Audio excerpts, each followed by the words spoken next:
Welcome to this channel, which is devoted to a reading and better understanding of the book Ascent of Mount Carmel by St. John of the Cross. And today we're on the 29th chapter of the third book. In the last installment, as you may recall, St. John discussed the 7 evils that might come to us when we take joy from our own good works. In this chapter, St. John discusses the benefits that come to us when we don't take joy from our own good works. And the first benefit is that we're freed from falling into temptations and deceits of the devil, which can come to us from rejoicing in our own good works.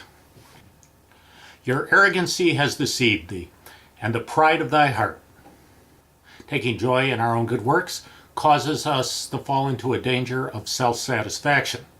For what greater deception is there than boasting? And from this the soul that purges itself from this rejoicing is freed. The second benefit is that we will perform our good works with greater deliberation and perfection. When we take joy from our own good works, our judgment becomes affected, and St. John makes this very specific observation. When someone takes joy in his own good works, the passions of wrath and concupiscence are so strong that they will not submit to reason. But ordinarily they cause a man to be inconsistent in his actions and purposes, so that he abandons some and takes up others, and begins a thing only to abandon it without completing any part of it. If we perform our good works primarily because we get pleasure from doing them, the pleasure that we get from them will probably vary.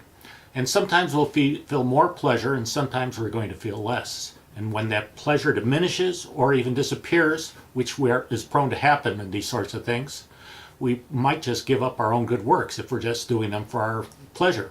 And even the works that are important and have a great deal of merit may fall to the wayside. When the joy is quenched, the work ceases and perishes, and they perceive therein no longer. The wise man sets his eyes upon the substance and benefit of his work, not upon the pleasure and delight which it gives him. St. John tells us that the third benefit is divine, and he explains this by telling us that when we quench our joy in our own good works, our souls become poor in spirit and they will be blessed. The Gospel of St. Matthew says, "Blessed are the poor in spirit, for theirs is the kingdom of heaven." The fourth benefit is that we'll be meek, humble, and prudent in our actions.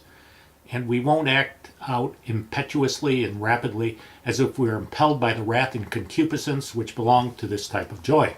And the fifth benefit of not taking joy in our own good works is that we will become more pleasing to God and our fellow man.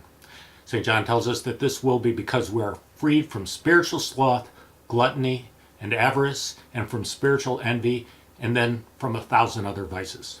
Well, I hope you enjoyed this installment of Ascent of Mount Carmel. We'll be back again in about a week with another one. In the meantime, please pray for the church.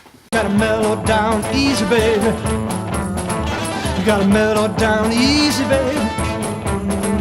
You gotta mellow down easy, baby, before you blow your top. You gotta mellow down easy, baby, before you blow your top.